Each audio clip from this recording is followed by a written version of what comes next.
Hi, my name is Kyle Soban, and I want to talk to you a little bit today about the prospects for the contemporary art market for students like you.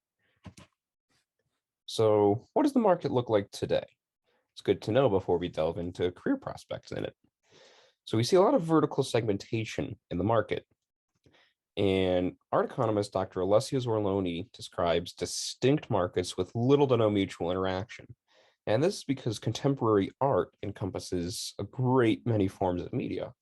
And the fact that there is no set of rules dictating what contemporary art is means that it could be anything, and that there are different markets for its different iterations. And Dr. Zorloni also described an economy of attention in the market, which means that artists with greater fame sell more work, become more famous, sell more work, and so on and so forth. And artists who produce a large body of work are more likely to be able to harness this economy of attention than are artists with only a few works. So you should get to creating as soon as possible. And what we also see in the market is that sales of new works are increasingly online. And this is driven in part by the pandemic, which shut down art galleries, but artists still needed to find a way to make money. So they moved their sales to online art galleries. And what we see in the market today are three distinct categories of art: figurative, abstract, and non representational. Now, figurative is art that depicts reality and is firmly grounded in it. Abstract art is art that depicts reality but is distorted heavily by the artist's perception or emotions related to that reality. And non representational depicts abstract concepts like thoughts, emotions, and feelings and is not grounded in reality at all.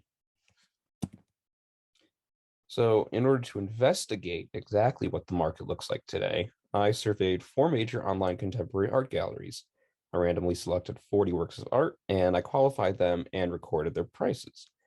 And the results of the study are shown in the tables. I found that abstract art represents the largest share of the market, with about 45% of offerings online, and it's also the cheapest offering of the three categories, with an average price of around $2,705.28. Representational was the next cheapest, with an average price of around $5,036.55, and both figurative and non-representational art shared about the same share of the market. So what does this mean? Well, it means that abstract art is what sells right now. And artists like you who are looking to contemporary art as a career might do best to create a large body of abstract art in order to both proliferate the market with the art that is selling right now and to harness the economy of attention as described by Zorloni. Remember, you need to create a large body of work in order to be able to harness the effects of that economy of attention. So, knowing that, we can look at art as a career itself. Now, art as a career is hard to predict because art is hard to predict. Trends in style are very unique and distinctive, and they change with the times. However, the market appears to be stable and is growing. While art markets saw a decrease in revenue from art sales in 2020, this can largely be chalked up to decreases in revenue from COVID-19 and its associated lockdowns. But even as total revenues decreased, online art sales almost doubled. So the means of individuals to purchase art declined due to COVID-19. The demand to purchase art did not, and people still found a way to purchase it in the face of global shutdowns.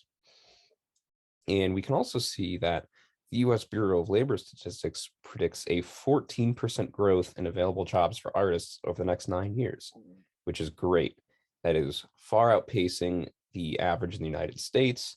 So there's more than likely to be available careers for people like you who want to get into it. And we can also see that artists can exploit the vertical segmentation that Dr. Zorloni described in the market and occupy their own niche. And for as varied as contemporary art is, the collectors are just as varied. And artists, in many cases, occupy their own niche. And no one artist's work is exactly the same as another. And collectors know this, and they have works that they like. And there are artists who create the works that they like, and this is their niche. And so, no matter what kind of art you produce, chances are that you will more than likely find a collector within your own niche who will be willing to buy your work. And as I mentioned, abstract art may be the best route for budding artists like you to make a name for themselves. So, what does all this mean? Should aspiring artists like you take the plunge? Yes. For all intents and purposes, art as a career appears stable.